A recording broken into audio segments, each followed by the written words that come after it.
Hello everyone, this is Phoenix Retro Mods here, and I'm Matt. Today we're going to be going over the Wii or slash GameCube portable. This is one of, how do I put it, one of three I believe we have, maybe one of four Wii portables that we currently have. We have this version which has a 4.3 inch display, 16:9 aspect ratio. We got another one that has the same screen, but it's in more of a Game Boy Advance form factor. And then, of course, we have the 8-inch unit, which will have the LED, IR LEDs for the Wii Remote compatibility. And then, of course, we also have a 7-inch model. We can technically get that in 16:9 or 4:3 as well. Now, what's great about all of these models is that they do have Bluetooth. So, especially if you get the 8-inch unit, which we'll be introducing soon, you can hook up Wii remotes. And then you can play on these smaller units, but with the 8-inch unit, you will be able to hook it up to a TV. So that's what we're going to be going over today. I'm going to be going over the software called BBloader. That is something from a forum called BitBuilt. They modify Wii's and PS2 portables. Highly recommend checking them out if you want to learn more about that stuff, because at the end of the day, if you love portables, you're my friend, because it's one of my favorite things to do. That's why I decided to start selling them. That's why I started this company, because I wanted to be able to fund my own hobby, and this is something I enjoy. I don't build them myself, but I do enjoy playing with them, tinkering. I like modifying the software. I don't make any software, but I'm also a hobbyist too. This isn't just something I do to sell. So real quick, let's get this thing started. I'm going to turn this on. There's a little switch at the top here. That's also where you can power it as well. I got a little USB drive to keep this standing up.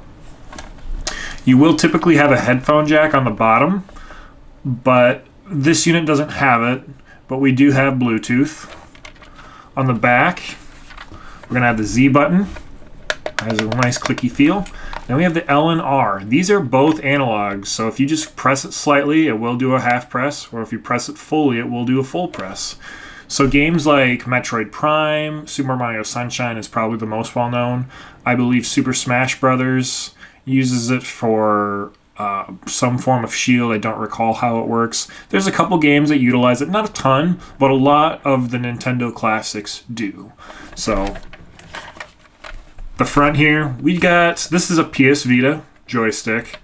This is I believe it's the original D-pad from the GameCube. This is going to be another joystick, and we kind of made it in the style of the GameCube by putting a little rubber cover over it. It feels really nice. Original A and B, X and Y GameCube buttons, and then of course the GameCube start button. We got the plus, and then the minus volume, and this is the menu button. So let's just turn it on so I can show you guys. Let's move this a little bit down.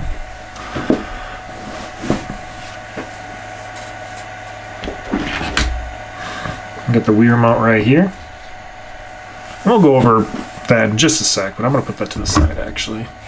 So what you're going to be greeted probably with the Wii game loader.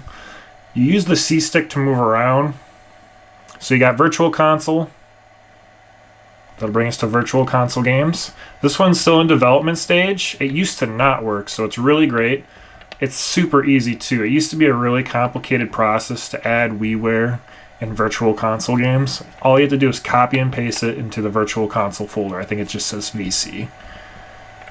So a lot of the 2D games work. A lot of the games like N64, Castlevania, the Sonic 4, basically any 3D games, I haven't been able to get those to work just yet, but they've been updating. The guys over at BitBuilt, I can't even talk, they have been updating this pretty regularly. So then we're also going to have, I think we already showed you, Wii games. These are the Wii game menus. I'll show you some really cool things you can do. See, it's hard to do this from a camera. This is the GameCube. All GameCube and Wii games, they work really well.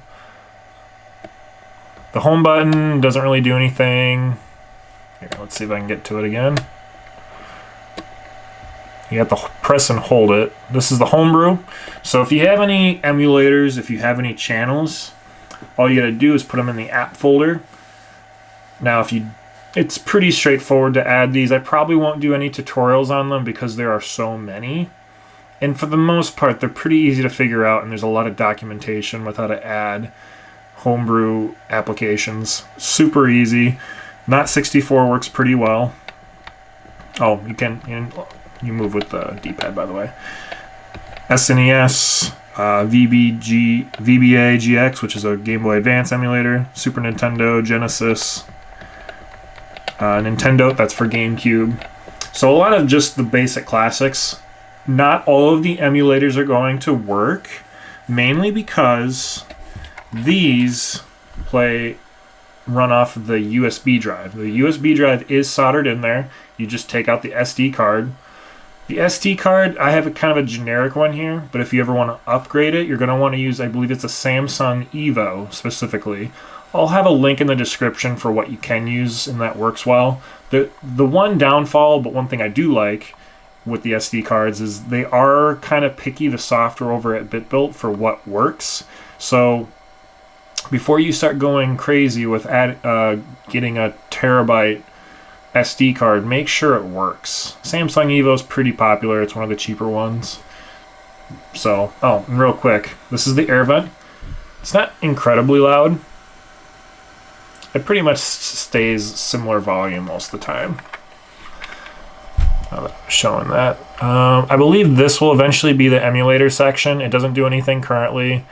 This is the channel section, which doesn't do anything.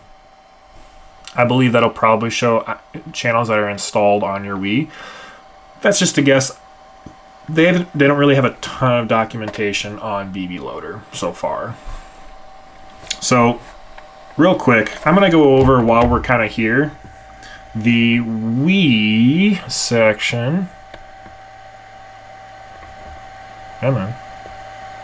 Oh, I'm getting that wrong. It's hard to do it on the camera here. There we go.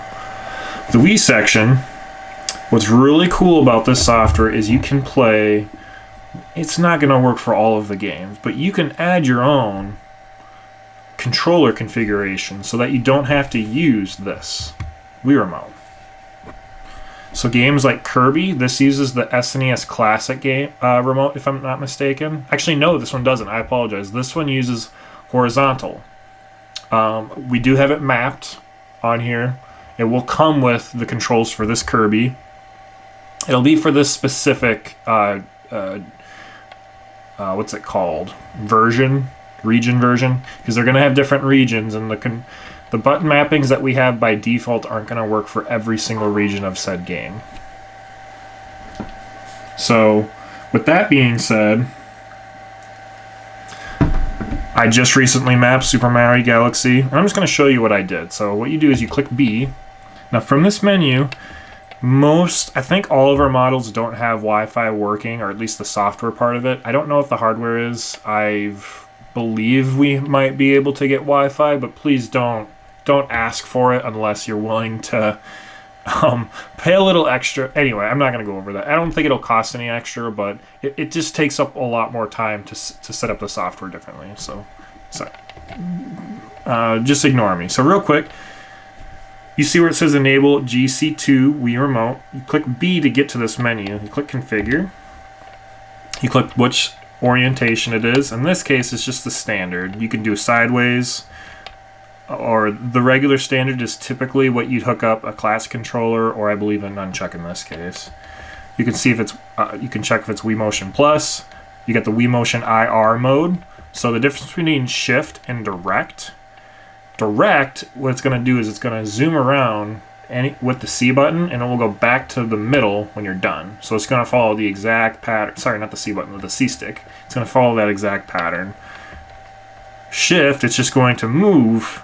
It's not very fast, but it's just going to move and stay wherever it goes. So I use that mode for Super Mario Galaxy in this case. And then this is the Wii Motion IR. Use this, and like I mentioned earlier, that's what I use to move it around. You could probably use the stick instead, but it's going to want one of the sticks to be able to have that mapped to. Got the D-pad, just to the Wii Motion D-pad. I got, in this game, I mapped it exactly how the Nintendo Switch version is. So in the Nintendo Switch version, A and B are both jump, and A is jump on the Wii, so I just mapped them both the same. And, oops. And then it's going to be, for the B button, it's traditionally a trigger on the remote, so I made it the right bumper, and that's what's going to shoot the little star bits and whatnot, and where Yoshi does his little tongue thing. I made start, just regular start. And then what you can do is you can do a modifier where you click X, you hold the button, so let's just show you. So the modifier is start, so what you want to do is you press and hold it for 3 seconds, and then you're going to press it again for the button. So when you click start A, it'll be the minus button. So you can do button combinations, or in the A button, it's just both the same thing. All you gotta do is hold them. In this case, all you do is just press them both at the same time to get A and B. Shake is, so what this does is Wii Motion shake X and Y. I believe X is up and down, Y is side to side. I mean, doesn't take a genius to figure that part out. I just made them X and Y just because it made sense to me. But they both do the exact same thing, and in this case, it's the little spin, or when Yoshi shakes his head. And then Z is C, or C is Z, because it's a button that isn't used that often. And then I made Z, which is on the nunchuck, L. Now, obviously, none of these buttons utilize the analog features. All you gotta do is click Start, and that's gonna save it. If you want to use the Bluetooth remote, or the Wii remote, what you do is you have to turn this off, and that's actually what we're going to kind of go over. I already have video gameplay of me playing Super Mario Galaxy with just the GameCube controllers. So what we're going to do is we're going to enable Bluetooth. And to pair it, let me see if I remember this correctly. To pair it, you have to go into the Wii system settings. So the BBloader, it's different than the regular Wii menu, as you can tell. You can't do everything from BBloader currently. They will probably send some more updates. But if you want to get into the Wii system menu, what you need to do is you click, when you turn it on, and this is only during boot, you click the Z button, L and R, all at the same time. That's kind of hard and awkward. It'll kind of flash a menu there. Then you just go to, see if I can see this, system menu.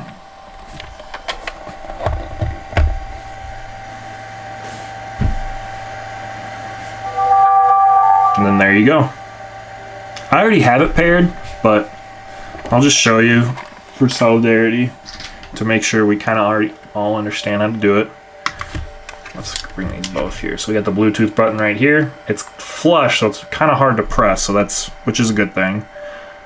What do you usually press? This one first? I always forget. And then you click this. And I know it's hard to see that, but it is now paired.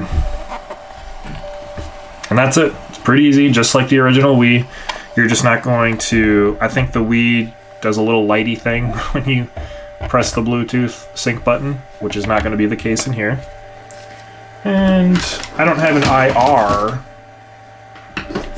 so just to kind of prove that it works, I'm just going to hook this up to classic controller. And now I can move around. There's really nothing you can do here. None of the games work for some reason when it's modified. I don't know why that is. If someone knows, or maybe I'm just doing something wrong, because there was a game on here that was probably by the previous user, because these are all used obviously. It doesn't work. So anyway.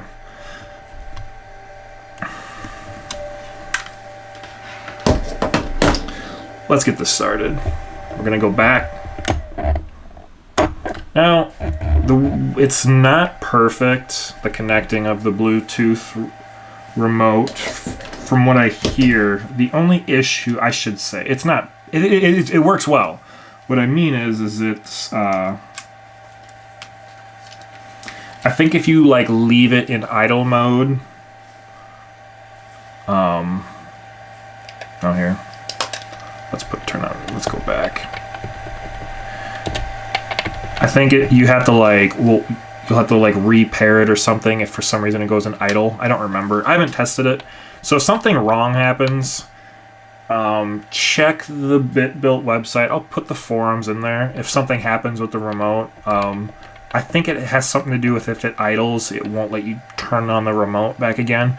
If I'm wrong, I'll clarify that. So we got Bluetooth on. Now we're going to select it. That's going to go.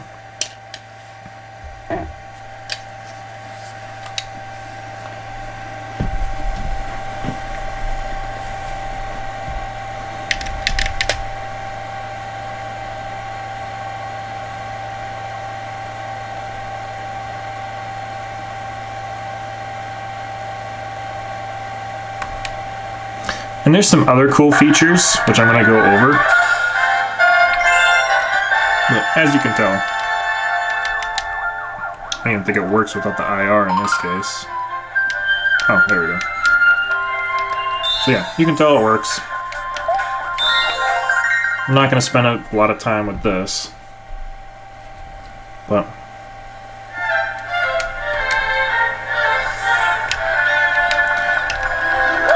like I said, if you get the 8-inch unit, you're going to be able to connect multiple remotes, so you can play multiplayer. It's just like a regular Wii.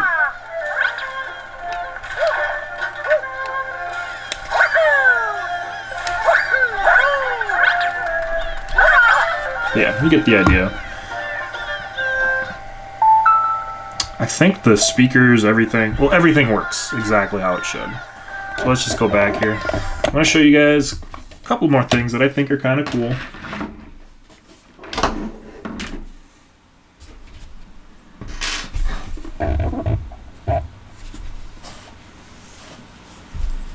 And this video is getting very long, and I understand that. For some reason I thought I would turn it on.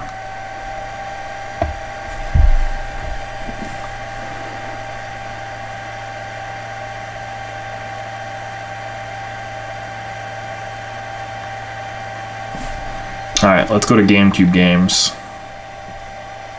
Nope, wrong one.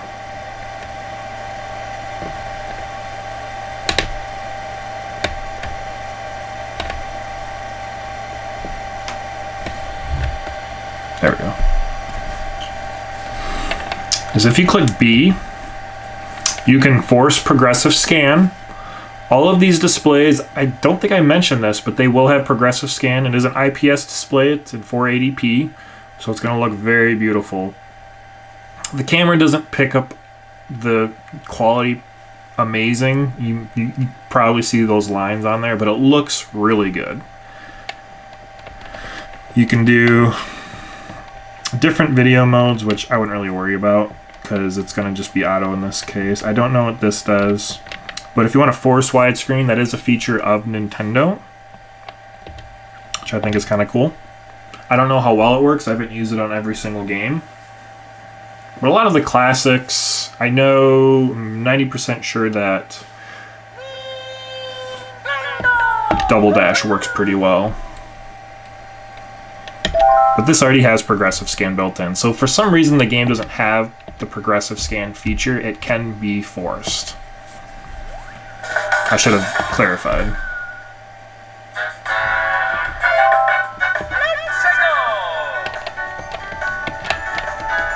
And now we're going to go over some gameplay.